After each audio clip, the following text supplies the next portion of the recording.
ગદ્દા પ્રથમ પ્રકરણ 46મું આકાશનું રૂપ અને સમાધિમાં લયનું અને પ્રકૃતિનું કાર્ય સર્વનાશ પામી જાય છે અને પ્રકૃતિ પણ પુરુષના અંગમાં લીન જેવી રહે છે એ પ્રકૃતિની સંકોચ અવસ્થા છે અને પુરુષ પણ પ્રકૃતિના કાર્ય સર્વનાશ પામ્યા ત્યારે પોતાને સ્વરૂપે રહ્યો એ પુરુષની સંકોચ અવસ્થા છે। જેમ કાચબો છે તે જ્યારે વિકાસને પામે છે ત્યારે પોતાના અંગ સર્વે બહાર કાઢે છે અને જ્યારે સંકોચને પામે છે ત્યારે સર્વે પોતાના અંગ તાણી લે છે તે રૂંઢમૂઢ થઈ રહે છે તેમ પુરુષ પ્રકૃતિની સંકોચ વિકાસ અવસ્થા છે અને એ પ્રકૃતિને પ્રકૃતિના કાર્યને વિશે અન્વય વ્યતિરેકપણું પુરુષનું જ છે પણ સર્વનો આધાર એવો ચિદાકાશ તેનું નથી। કેમ જે સર્વાધાર હોય તે કોણ થકી વ્યતિરેક હોય તે તો સદા સર્વમાં રહ્યો જ હોય અને આ બ્રહ્માંડ છે તેને ચારે કોરે લોકાલોક પર્વત છે તે ગઢની પેઠે રહ્યો છે અને તે લોકાલોકની બહાર તે અલોક છે અને તે અલોકથી પર સપ્ત આવરણ છે અને તેથી પર એકલું અંધારું છે અને તે અંધારાથી પર પ્રકાશ છે તે પ્રકાશને ચિદાકાશ કહીએ।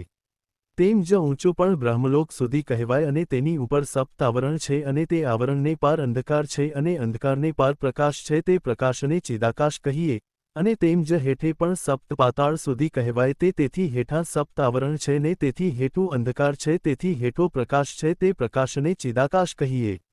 એવી રીતે બ્રહ્માંડની ચારે પાસે ચિદાકાશ છે અને બ્રહ્માંડની માહી પણ છે અને એવો જે એ સર્વાધાર આકાશ છે તેને આકારે જેની દ્રષ્ટિ વર્તતી હોય તેને દહરવિધા કહીએ અને અક્ષિવિધા આદિક ઘણીક પ્રકારની બ્રહ્મવિધા કહી છે તે માનહેલી એ પણ એક બ્રહ્મવિધા છે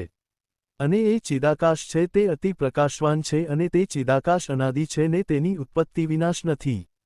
અને જે આકાશની ઉત્પત્તિ અને વિનાશ કહ્યો છે તે આકાશ તો તમોગુણનું કાર્ય છે અને અંધકારરૂપ છે તેની લીનતા થાય છે પણ સર્વનો આધાર એવો જે ચિદાકાશ તેની તો લીનતા થતી નથી। એવી રીતે તમારા પ્રશ્નનો ઉત્તર કર્યો। હવે તેમાં કોઈને શંકા રહી હોય તો પૂછો। પછી તે વેદાંતી બ્રાહ્મણ તથા સર્વ હરિજન બોલ્યા જે હવે કોઈને લેશમાત્ર સંશય નથી। ઇતિ વચનામૃતમ 46। અવાજ અવનવા ભક્તિ મેં વિડિયો માટે વિડિયો કો લાઇક અને અમારી ચેનલને સબસ્ક્રાઇબ કરો અને બેલ આઇકન દબાવો જેથી સૌથી પહેલા વિડિયો તમારા સુધી પહોંચે। આગળના વચનામૃત માટે જલ્દીથી કોમેન્ટમાં જય સ્વામિનારાયણ લખો।